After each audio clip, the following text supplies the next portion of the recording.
Arkadan.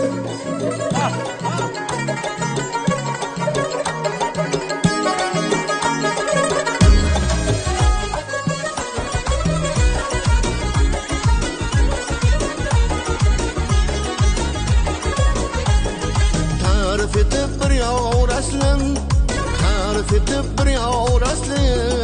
Ben şu günren onu gördüm, arzu atıp anın vaslın, arzu atıp anın vaslın. Ben şu günren onu gördüm, kaşları kara onu gördüm. Gördüm lan gördüm dağdayım, ben şu günren onu gördüm, dağlarda sonra onu gördüm. Gördüm lan gördüm dağdayım, ben şu günren onu gördüm, kaşları kara onu gördüm.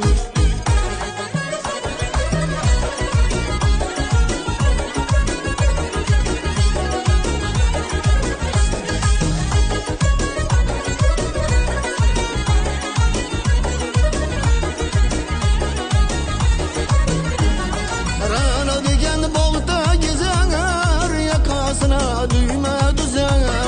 Rana degen bağda gezer, yakasına düğme düzer. Al şu kalbin bağrın izar dağdayım, ben şu gün rana onu gördüm, kaşları kara onu gördüm. Al şu kalbin bağrın izar dağdayım, ben şu gün rana onu gördüm, kaşları kara onu gördüm. Gördüm lan gördüm dağdayım, ben şu günren onu gördüm, dağlarda sonra onu gördüm. Gördüm lan gördüm dağdayım, ben şu günren onu gördüm, kaşları kara onu gördüm.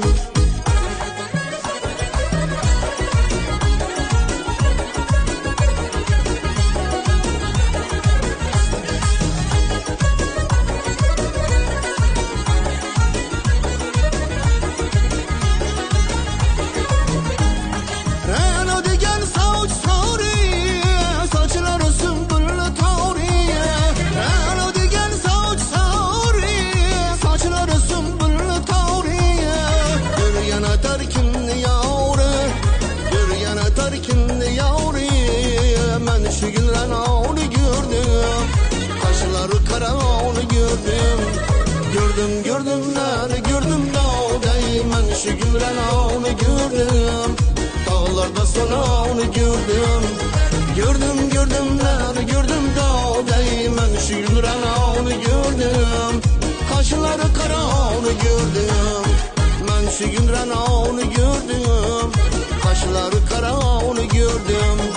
Ben şu gün rana onu gördüm.